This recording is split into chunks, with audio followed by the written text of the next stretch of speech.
story that I read, it's going to segue right on into where I want to go, is that you said you lost it all. Yeah. You went from 0 to 6 figures. Let's talk about that 0 period. Yeah. What were you doing and what happened? So the thing is I've hit this a couple of times. So like, which one do we want to talk about? That's good. Whichever one. Well, we'll do it. If it's okay, we'll do it in a linear time because it'll make more sense. So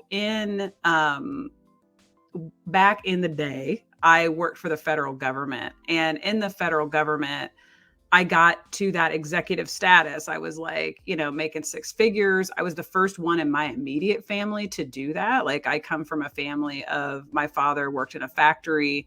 My mom was an RN, and we just didn't grow up with a lot.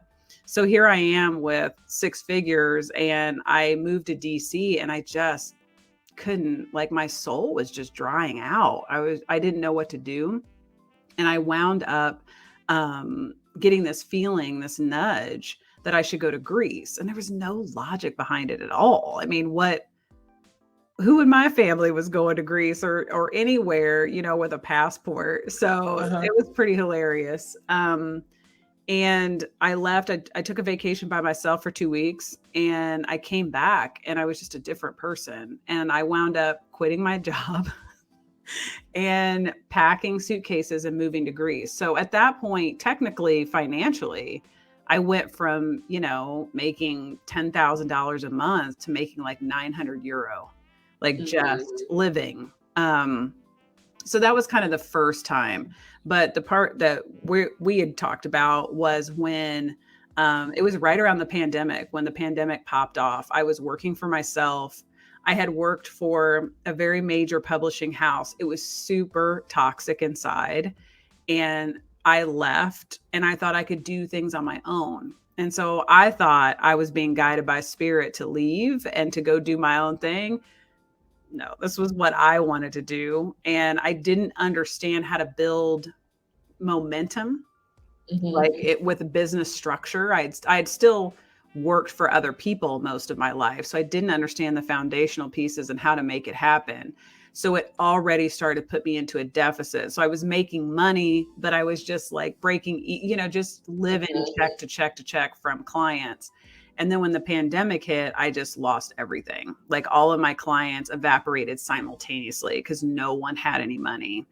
And so not too long after that, I had to file bankruptcy because there was absolutely no way I was coming out of that.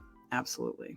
So there was so much in what you just said, because a lot, I know as a person that like to create courses myself, I wrote curriculums for colleges, and I'm thinking like as a ghostwriter, and I'm thinking, man, I could do this for myself.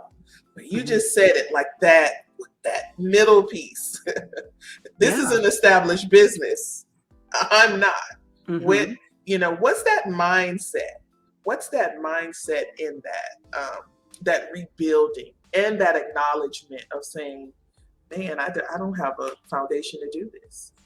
I think that, when you get started, you got to be like, I always feel like in life, to take these courageous leaps, you have to be a little bit stupid. Like, you can't really know the things because you'll never do them. That's right. And so there was this blissful ignorance of like, I'm going to do this. Like, I'm going to kill it. I'm going to be out here.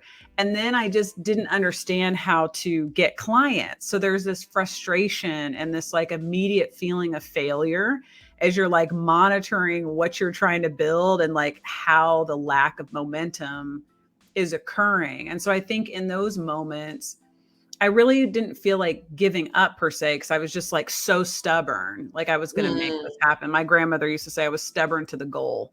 So it's like I'm very stubborn in that way, but it just tests everything. Entrepreneurship tests everything about your inner person. It is a burn down to ashes over and over again. You face every dark corner, every shadow piece of yourself happens in entrepreneurship. And so I think the mindset was just like, I can do this, but I don't know how. And yet I'm not seeing any results, but I keep like a little bit, I'm getting a little bit here and there.